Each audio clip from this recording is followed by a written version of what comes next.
Morning all. Wasn't gonna do a video today. Couldn't be bothered, bro. But just finished off at one of the clients down here in not far from where I did the shack last year. Home, what we're doing at home is nothing big this week for us. Exhausted, just exhausted and catching up on some rest from after the girls being sick, so they're all good now. You'll see in one of the videos I took them back. We went outside and tried to tidy up. I tried to. Just keep getting distracted. And I was going to talk about mining. Yeah, I was going to talk about mining. I was just having a good yarn with the lady. I was explaining to her because I was leaving, telling her I was leaving, and she was gutted as well. So I feel sorry for them, man. And she was telling me about one of her sons, you know, who he's into land, who's doing landscaping, and the prices he charges out. It's that price that goes around everywhere now. But where did all these prices start raising up, bro? Like rising up, especially in our sectors, because. Nah, I know where it started from. After. Yeah. So, might as well just, talk about anything then. So, what I was saying before about editing, you know, just getting into editing videos. It's cool because you watch yourself and everything else that happens in the background, or you catch the things that you miss. And that's what I like about doing this so far, you know. It's cool. It's making me want to do more, so that I can just carry on watching and see what the girls get up to, or seeing how I am as a father. Being able to play back some of your days, bro. It's the morning screams for us, because the girls have a high-pitched scream and squeal. Oh man, it's a real pinching, like it's not even funny, man. You know, that's why I get angry real easy now. But yeah, being able to watch back, see, we're off again. Being able to watch back your videos from what you record when you're editing it is cool, bro. It's cool. It's funny, man. That's why I like it. And then I'm laughing at myself on some of the parts, because I'm going, oh fuck, you know. Do I look like that? This is what I look like. So, and listening, it's good practice, bro. Like, yeah, fuck, I see the benefits in it to coincide with it.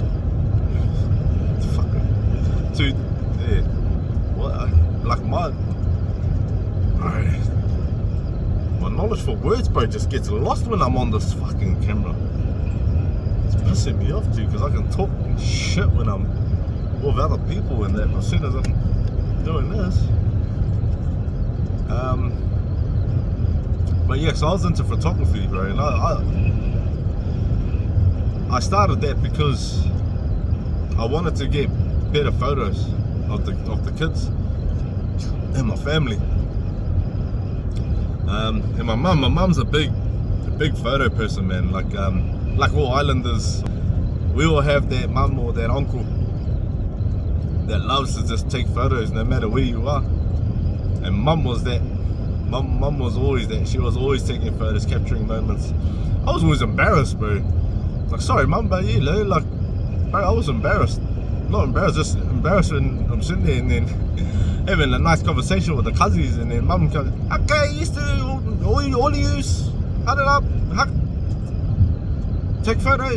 So mum was the photographer in our family, so she would always be taking photos, and she didn't care who you were too, bro. So you saw mum coming, bro, some of the cousins in there would be, you know, running around side of the house. Oh shit, auntie's coming, and then go and duck off so they can get their photo taken. But honestly, man, when you look back at them now, there is no better person to have than that person, okay? Because they're there to capture every moment. Okay, so if you do have that person in your family, let them be. Let them be, alright? Stop pressuring them to leaving you alone or whatever. Just take them as your own personal photographer for your life. And I'm sad now because mum still takes her photos and that, but I don't see mum as much as she used to, and I think that's to do a lot with me as well. To, you know, telling her like, nah, man, stop taking photos, bro. Like I would always give them that attitude too. Like, but like, yeah, I think of it now, you know, like that's what I look back at my old behaviors, you know, and it pisses me off.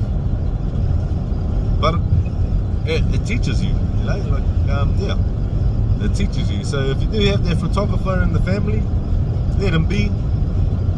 Instead, give them some nice photos to capture or some nice moments. You know, and we've got heaps of wicked moments, you know. But we were doing all these videos and that when we were younger. I remember when mum and them were having house parties.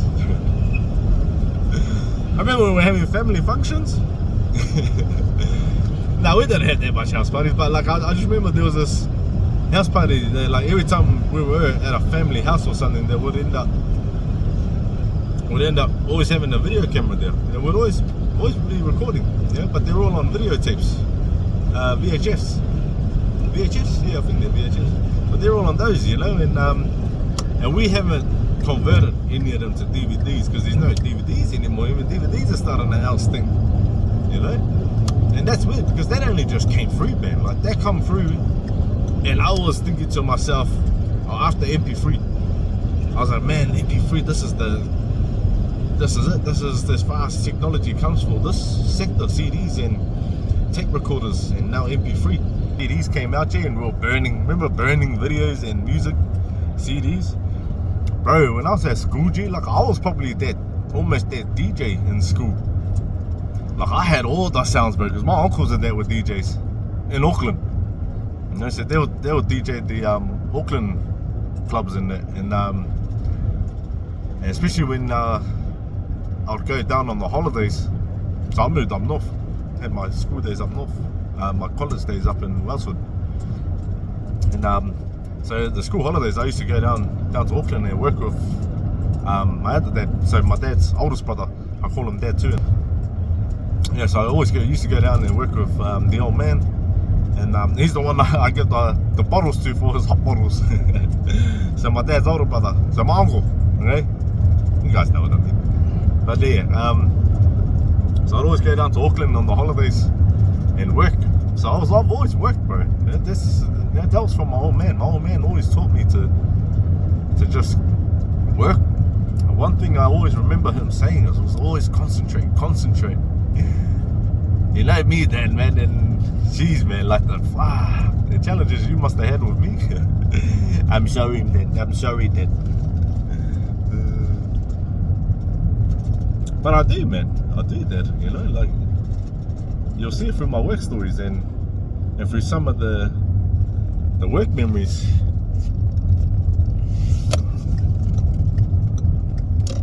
Roadworks. Sorry, just put me off a bit there. Man. So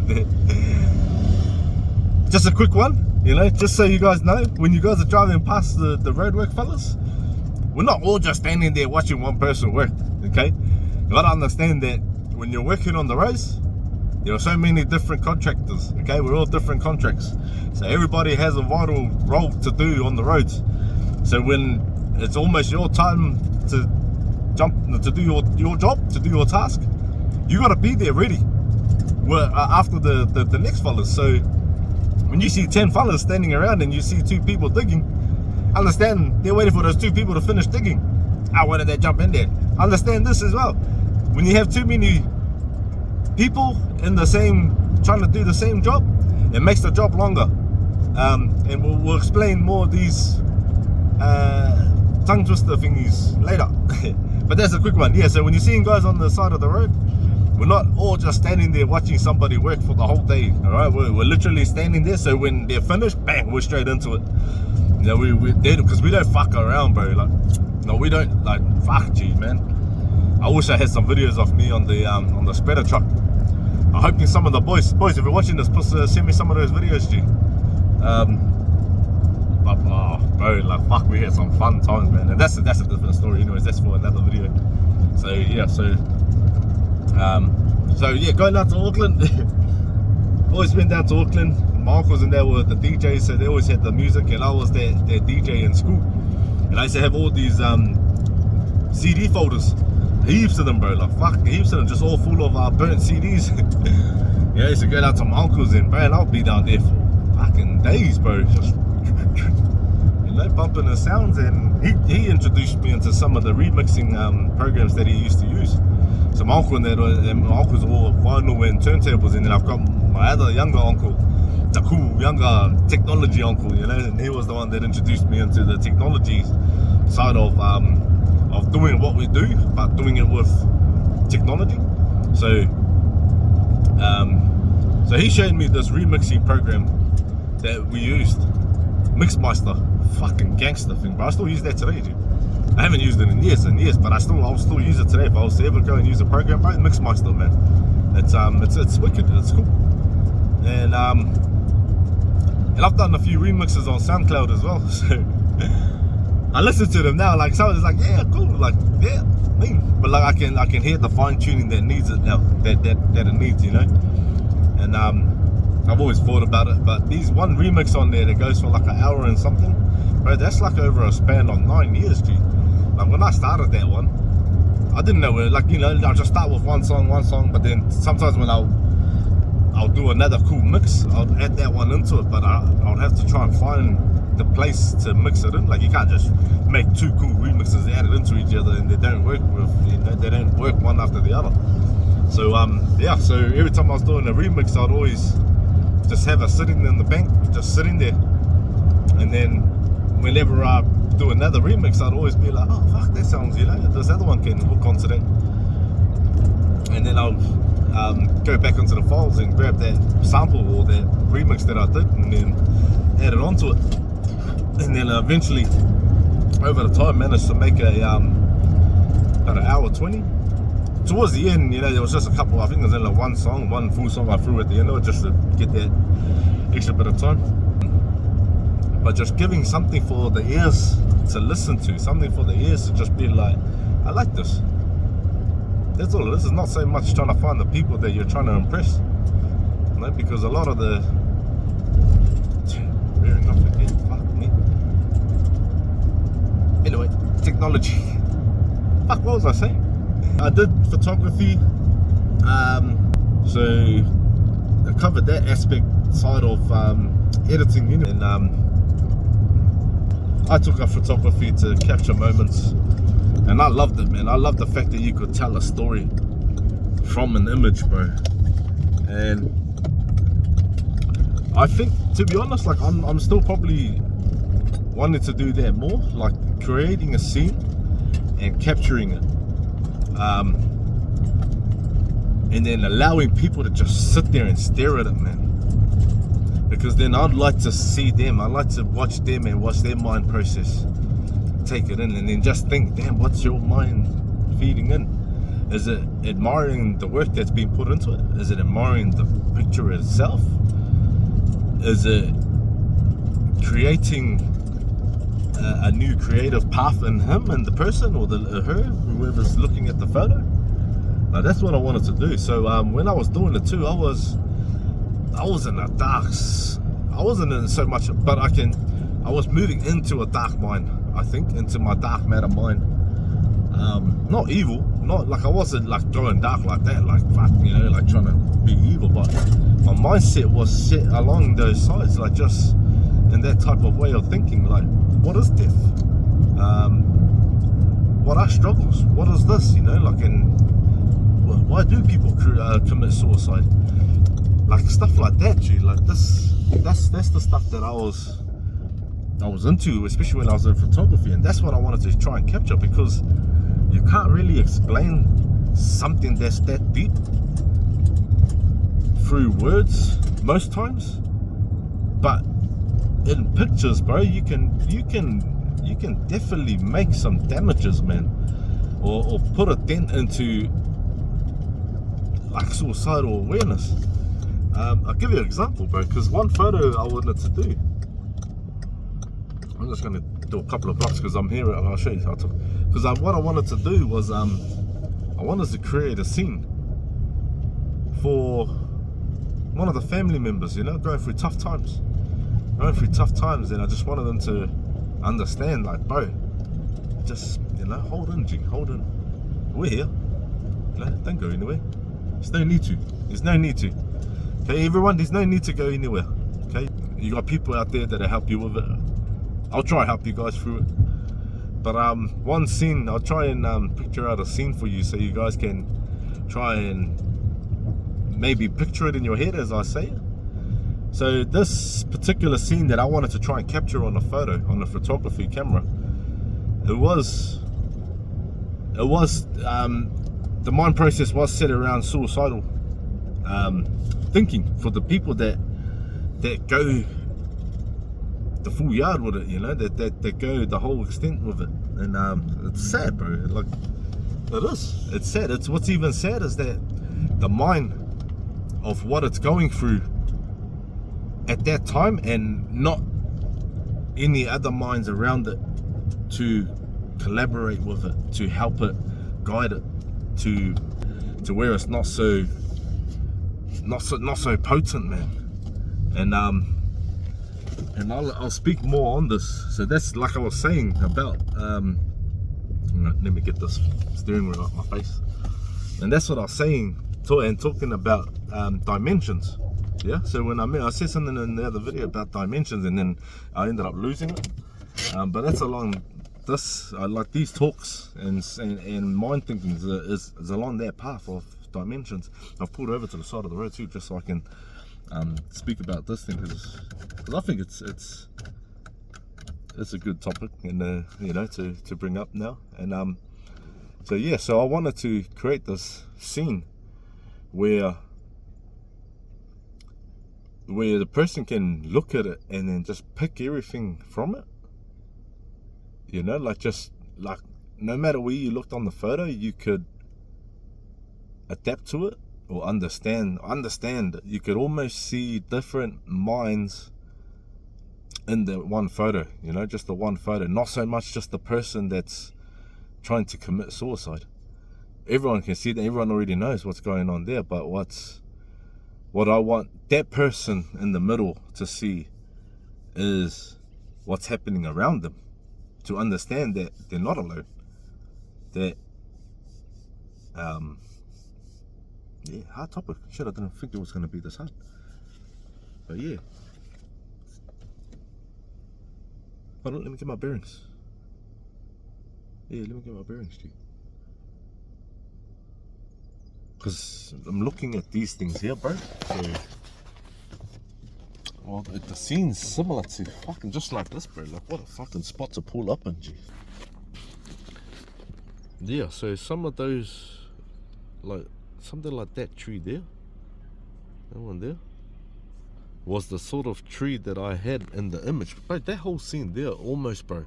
Just look at this scene now in your frame. That there is literally almost the scene that I had visioned in my head to try and capture. Fucking hell, out of it, G. Out of it.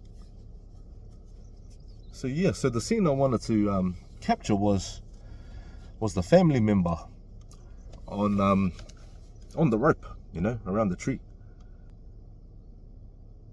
underneath him, one of the kids on all fours trying to hold him up.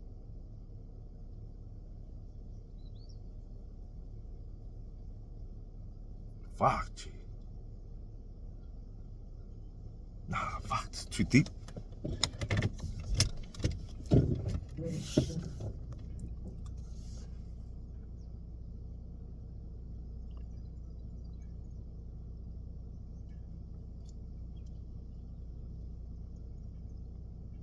Yeah, fuck out of it. See, this is what I mean, bro. Like, how a picture can just capture a moment, bro. How pictures can just capture, they can make things work, bro. So what it was, but the thing was to try and create that scene, but you need the people as well to create a scene that can give off those feelings, and that can give a feeling off in physical form, you know what I mean? So in art or performance, they can really make people, they can really bring the awareness out. So yeah, so you know, so I got that part out. So I wasn't expecting it to relapse that heavy on me just then. But yeah, having the family member on the rope around the tree, and the little one underneath him on all fours trying to hold him up. Well, he's there like this, so just on the, you know, standing there like as if he was standing on a stool, because he doesn't know, okay, not aware, okay, so like this, had the person with the thing on the neck, and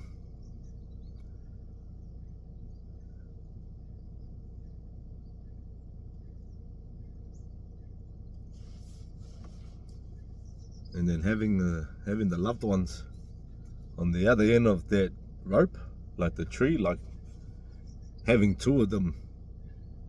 So having the young one on the fours, like, you know, like struggling to hold that weight up that's above him, but willing to do it for that one, you know what I mean? Fuck.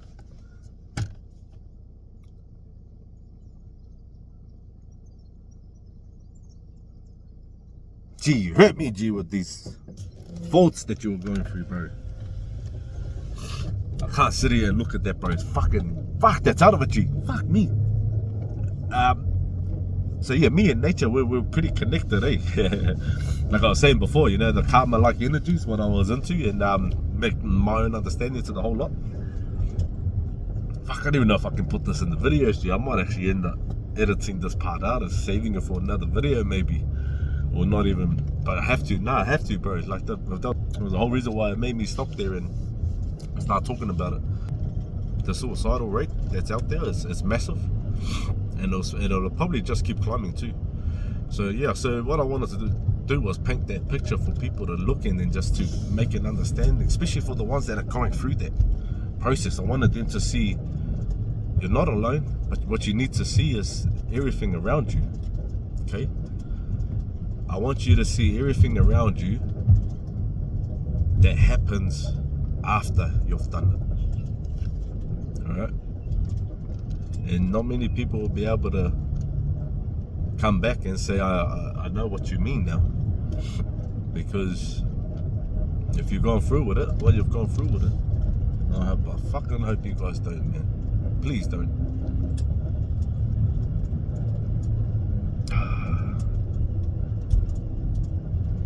The struggle's real, G. That's why people do it, bro. But like I said, dimensions. So in the dimensions, man. Just a quick one, okay? So with the dimensions, there are certain dimensions in your mind, bro. So this is when they talk about dimension, is unlocking your mind processes. Okay, so you have to understand that if you know what the 8 gates are, and then think of the death gate, right? The gate of death. Now imagine some people unlocking that gate before all the other gates.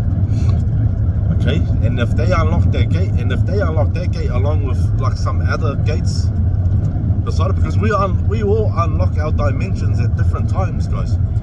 Okay, and you have to understand that we unlock these dimensions in different times, and we all have the same dimensions that we all got to travel through, and it's not until you travel through these paths that you come to an understanding or a realization. That's like that's you coming through those dimensions or unlocking that gate.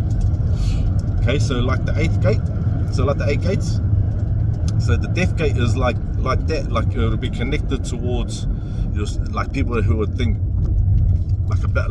think of things in suicidal type of forms, you know what I mean? So the death gate combined with some other gates that like your other attributes, and if you haven't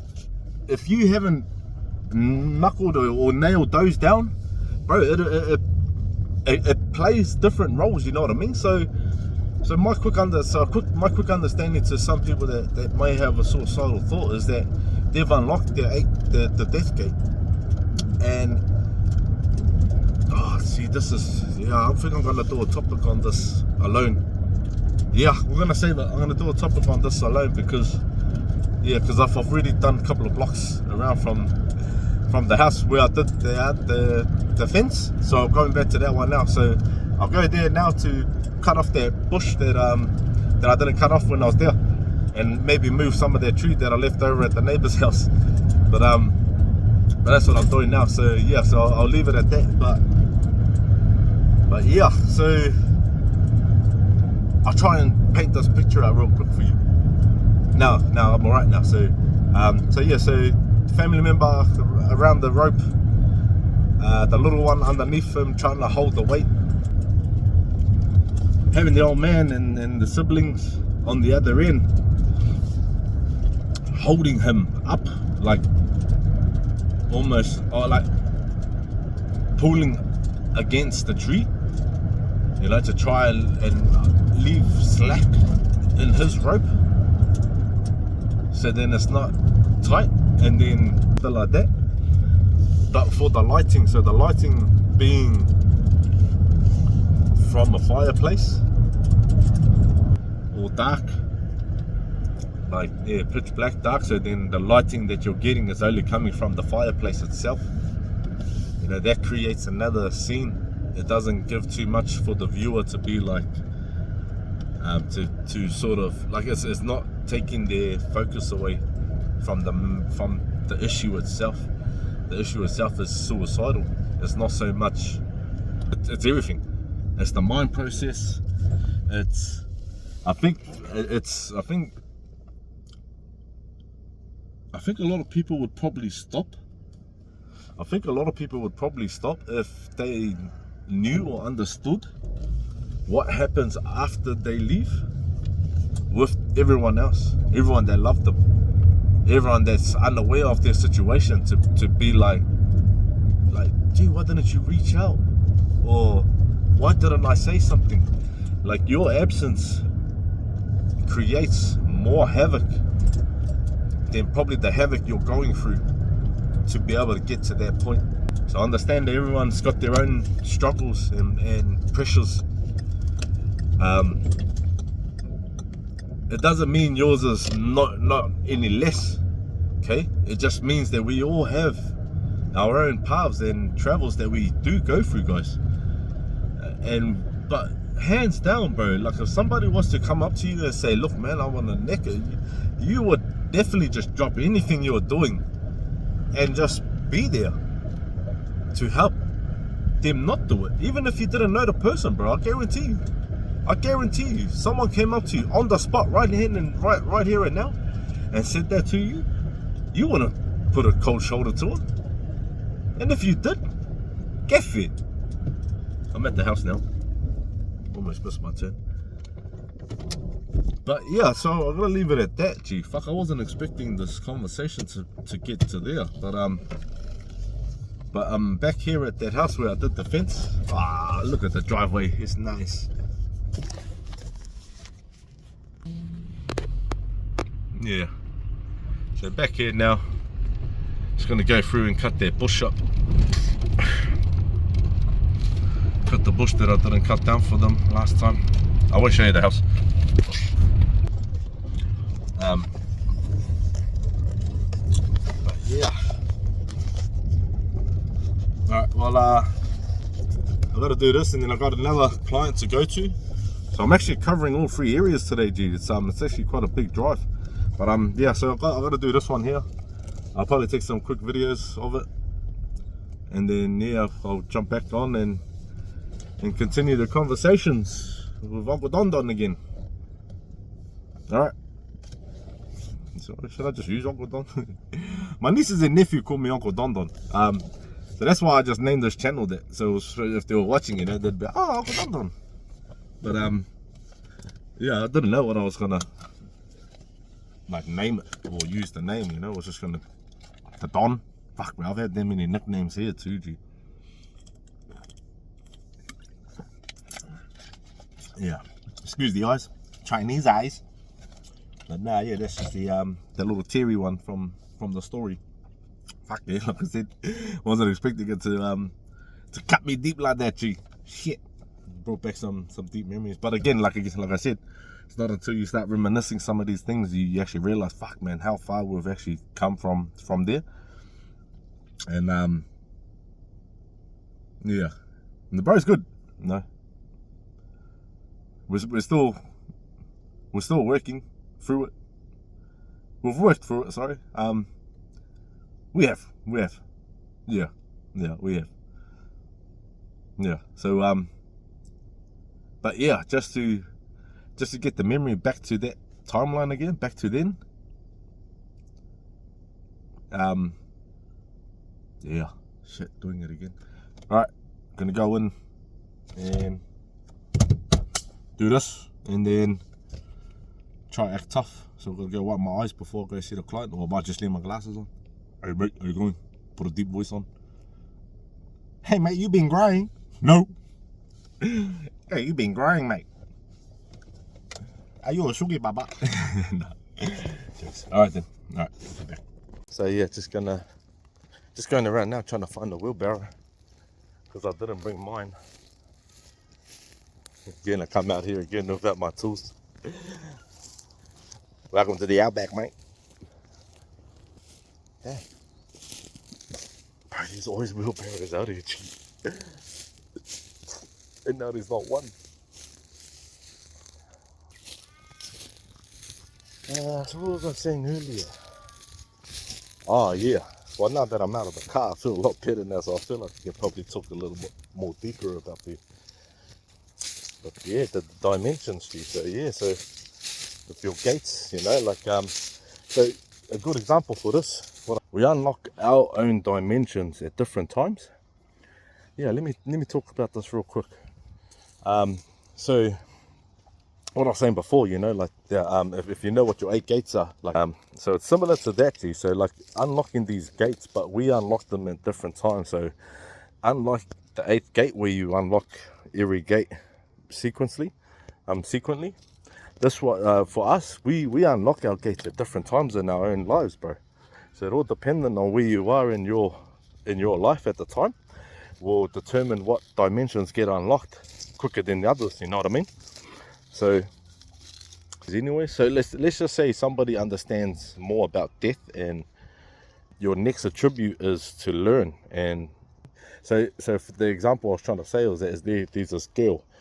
There was a girl, she tried to get into a school, I think it was, and didn't get accepted or couldn't get through, and then she didn't like that.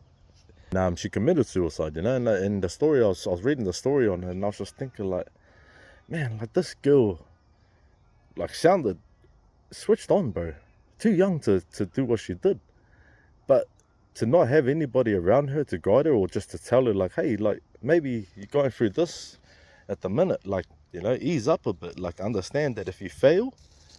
So yeah, I think that's another thing. So not being able to take failure, you know, at a young age, the parents got her learning, you know, doing good at school, and all her grades were always good, you know. She's always been there, always knowing to achieve, you know, your goals when you go for it.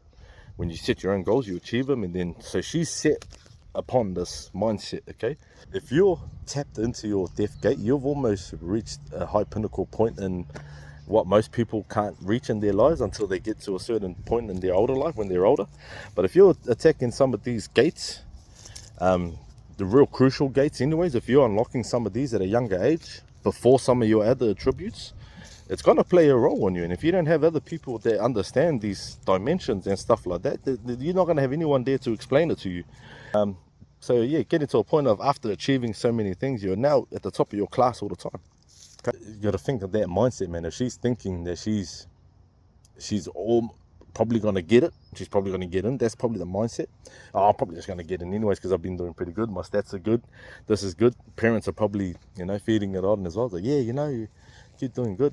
I think it's that when you have a feeling, the feelings are always stronger than the situation do. So her feelings at that time must have been so powerful, man. Must have been so strong for her to do what she did.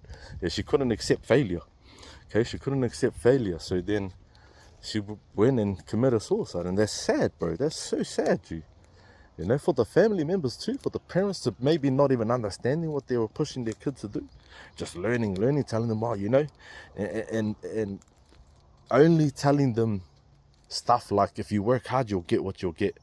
Not telling them the hardship parts of it, not giving them the failures of those stuff as well, you know. So not only that she didn't have an understanding of failure, for whatever reason you don't get accepted, but understand, when you have your death gate unlocked, not many people talk about it, bro. Not many people know how to talk about it. So this conversation is literally lost, bro. That's why there's so much confusion, because people don't really have an understanding to death. I'll try and find ways to explain my deep talks, because they only make sense to me. And when I'm talking like this anyways, it's usually in my head, I'm not talking aloud. So yeah, but it's another learning curve for me again. You know, so we're all learning. Oh, I'm just gonna carry on with this thing here.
Sweet, all done, G.